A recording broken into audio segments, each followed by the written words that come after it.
As you both know, I'm kind of a big proponent of mental health, and it's about there that it started to slip. 2016, 2017, I sort of... Well, we wanted to talk about that, so do you want to... So it's 2016, 2017, I didn't... Something wasn't right, but I didn't know what it was. And I booked myself into therapy, and I was doing that every Thursday afternoon. And then it just kind of got worse. And then 2017, started new job, left new job, but I had a 3 months notice period. And I became a very boozy boy. I became a very... To escape what was going on, basically. Yeah, because it was a quick fix in a way. Yeah, I mean, if I was battled, then I couldn't feel the feelings, and that was fine. Then I'd sleep and I'd wake up with a hangover, and I'd just feel hungover rather than sad. Yeah. So it became mental health worries became a huge part of my life. Yeah. But part of it was a little bit of the Carfection thing, about this drive to succeed and to make it the single best channel in the whole wide world, and try to do all the things in all the places and drive all the cars. But that was me just going a little bit out of hand. I had some underlying stuff, so I'd lost a few people in some fairly unpleasant ways, and I hadn't looked after myself, and I hadn't had the best time in some instances in my kind of teens and all that, and I hadn't properly looked at it or investigated it, because it was the noughties or the late 90s, so no one really did then. It wasn't a thing, and I think, without sounding sexist, it's hard these days, you can't say much, but I think the guys especially have been really not great at talking about their feelings. Men are rubbish at it, absolutely terrible. I think thankfully, thanks to people like you and lots of other people that speak openly and outwardly about it, I can definitely see it becoming more normal now. And if a grown man decides to say that he's not in a good place, it's accepted. Yeah. And actually, when I've talked about it on my channels before, I'll put out something, and the amount of messages I get back from Instagram DMs from people that are like, I've never talked about it because you said it. Yeah. This is my story, and it's, I mean, in a way it helps you with your own, because you instantly feel a bit normal. You're like, oh, I'm not the only one. It's not just me. I'm not, and then you realise that actually you're not just the only one. There's 50%. I mean, there's a lot of it's a worrying number. I think there's more people out there who aren't okay and maybe don't necessarily know it. Yes. And then when something clicks, either a positive reinforcement of, oh, that's what that is, or a negative thing, and they go, oh no, this is I'm not in a good place. But there are way more people than we imagine. Yep. And getting people's the wrong word. Encouraging people to talk, because I'm lucky, I'm gobby, and have been... Are you? Yeah, never noticed that. Wow, never knew that. Never knew that at all.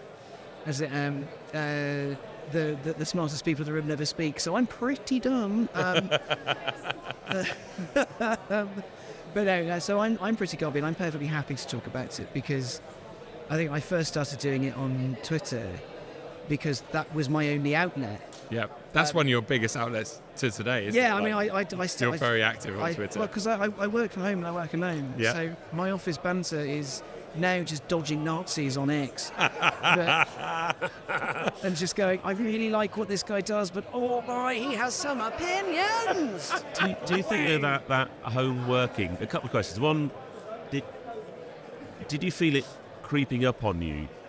As someone, it's funny, Joe did something with a friend of ours the other week about mental health and mentioned me, and I'm very lucky. I've never, as far as I'm aware, really had any issues at all.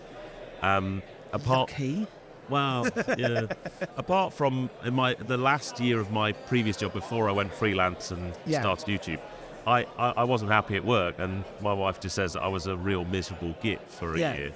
And I'm guessing that might be a little bit of depression there, Pat. Well, yeah, and but you don't know. So I guess my question is, there'll be people listening to this who are listening, going, "That's me. I've had it that bad, and it's great." There'll be other people who might not actually realise they've got a problem at all. Yeah. So It's like your early days where, So you know, what I'll what do they say, do? How do they get those telltale signs? I'm going to do a little bit of self-promotion for a piece I wrote a few years ago for Please GQ do that. for Mental Health Awareness Week, which has just gone by. Yep. Because it would take longer to kind of to go through the whole motions of it. I'll drop you guys a link to We'll put it in the description below.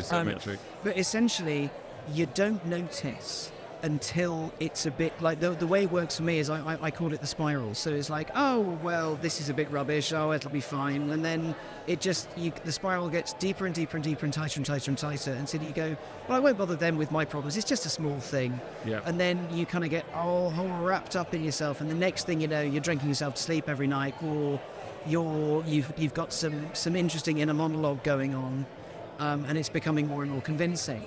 I mean, that's obviously incredibly extreme. It could be low level, or it could be deep. It could be anywhere in between. The important thing is to if you do find you're having these feelings on the reg, take note. Maybe physical note. Maybe mention it to someone. Say, "Is this normal? I'm having this a lot." If it does become an issue, like I am not a professional mental health practitioner. I've just been there. Yeah. And whenever someone asks me for advice on socials, or if there was someone like talk to me about it in the real world, it's always job number one: see a GP. Getting talking therapy on the NHS at the moment is next to impossible. Right. But the short-term solution is antidepressants, medication. Personally, they're not for me. I tried them before and they just hit me like a train and I became a zombie and it was gross and it wasn't fun, but they do work very effectively for a lot of people. Yeah. If they're not for you, don't take them, that's fine. If you're lucky enough to be able to afford it, Google therapist and your area, start at the top and work your way down until you find one that works for you. Yep. But also the kind of the most successful thing is talk to your friends. Yeah. Because every now and then I've had because my mates were all sort of we're not blokey blokes. Can you tell the man in the luminous green trousers isn't a lad? But in the past few years, my friends have been coming to me saying, look, I've been experiencing this. Is that like what you had? Or what is this? Or what did that feel like? It's not a hugely it's not, every Friday night is like, right, boys, check in. How rough do we feel this week? Because every other is like, I've been having this. What do I do? Yeah. And it's little conversations like that you can have because there will be someone out there who can point you in the right direction. Yeah. But the important thing is keep an eye on yourself. If you do feel things start to slip and start to slide, there is positive action you can take. A good friend of mine has the same challenges as you guys, and when I first found out, he is. If you had a room of people, he is the last person in the room that you would think had it's challenges. real easy to hide if you want to. He's exuberant and funny and centre of attention. He's an amazing person. But inside. And what happens when he leaves the room?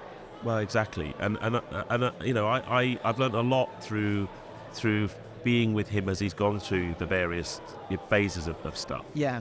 And it really frightened me actually. But the reason I said it is it's important for all of us to look in on our mates and check in. I might not have a problem, but I could well have friends that have. But sometimes it's really hard to tell. To pick up on the signs. I mean, Joe, I don't know about you, but when I was at my kind of not necessarily lowest, because I was always hungover working from home. But when I was kind of at work events and I was in that space, or I was in the office, I'd always be the noisy one. We'd always be cracking wires, always try to distract people with other things of like, isn't everything brilliant? Yep. Yeah. Let's have a big laugh and a joke, and then I'd go home and feel like absolute toilet. Yeah. But I mean, it's almost like a deflection, isn't it? Yeah. But you hear about it all the time, like some of the world's biggest comedians. Robin Williams. Yeah, exactly. Yeah, funniest man ever to walk the face of the earth. Yeah, and someone like Alex, the most bubbly, upbeat person, But yeah, it flips around, and I think even for me, I've got a very my and character. even a miserable bastard. Miserable, yeah. So, but like one minute I could be loud and bubbly, and I could be the life of the party 1 minute, and then the next minute I'm just in a big hole, and it's like, and I think some people go through life like that, and it's great, like and maybe that's, and I'm not saying that in a bad way. I'm saying like that's your emotions go up and down, but in a nice. But some people go through life like this. Yeah, well, I mean, I thought so. I've been broadly okay now for. Hang on, how old am I? Didn't you say 57? Wasn't it? Oh no, that's Ped. If looks could kill, like, I was going to use the force, pick up the bendum and bludgeon Joe to death. I'm just keeping quiet because the guy just walked past with motocross boots on and shorts. That's a strong look. Oh yes. Oh my goodness. I have seen someone with a pair of driving boots, flame retardant driving boots and shorts. Yeah, that's a strong look as well. Sorry, carry on. Well, on a flame retardant driving boots thing, just on a very quick tangent, you guys have been on launches where people have turned up in those, and you almost certainly know they're going to drive like an absolute weapon. Yes. Oh, like driving shoes. Yeah. Yeah. Mate, he's turned up to podcasts in driving shoes. Shut up, oh my god! I mean, you wouldn't believe were they Pumas? They're Puma Speed Cats. Oh really mate, cool. they were. Oh, you and I are going to have words about that. I was once on a. They made them look normal. I was once on a launch, and a guy turned out. He had a short sleeve shirt on. He had like beige trousers on, and racing booties. Oh. You bet he put that car in a field. Wow. Like, yeah. I was at a media day at Goodwood, and I had my own helmet with me, right? And I got in the car, and the driver, he was like, "Oh, you're one of those bellends that brings your own helmet and can't drive for shit, aren't you?" I now know him. I know him really well now, and he at the end he went, "Okay, but I respect that. I respect that. Anyway, mental health. So you're okay. So you were saying you kind of. So I've been broadly okay for the last 4 or 5 years, I'd say. It took me a very long while to realise I wasn't very well. It took me being very not well to get myself out of it. And then the road to recovery is not short, because it's not even if it was an on-off switch, there's still repercussions of what happened. There's still like stuff you need to deal with. Yeah. But the last couple of weeks ago, because it is quite keen, right? I had a really weapons grade anxiety kind of bout where I couldn't really get up, I couldn't do anything, I couldn't function as a person, because it felt like someone was gripping my sides and not letting me move or do anything. Yeah. And I just thought I thought I was fine. I thought I was over this stuff, and it can come back. But the important thing is, with any of it, if you're going through it, there is another side to it. Yeah. It's not this. And it's so difficult to see when you're deep in it. It's that the saying, light at the end of the tunnel. Yeah. And there is, but who knows how long that tunnel is? Yeah. And I think also adding to all of that, if you live in the UK, and you've experienced the 9 months of winter that we've just had. Our 3 days of spring were bloody delightful. It's all right today. I think that's another whole thing, isn't it? I think SAD, seasonal disorder, affective disorder. I think that's a big contribution to a lot of people's depression as well. And I think that's part of what I suffer from. January, February, March time. If I haven't been away or experienced a couple of days of vitamin D, that never helps. Yeah. And so I think, if you're in the UK sometimes without climate. Well, I mean, the highest suicide rate countries are like Finland or up there, where the winter months you see no sunshine, do you? You see no daylight. So I think that's another connection for a lot of cases, not all, obviously. Yeah. But, and if you SAD coupled with, I've got a press car, I need to film with it, it's bloody raining.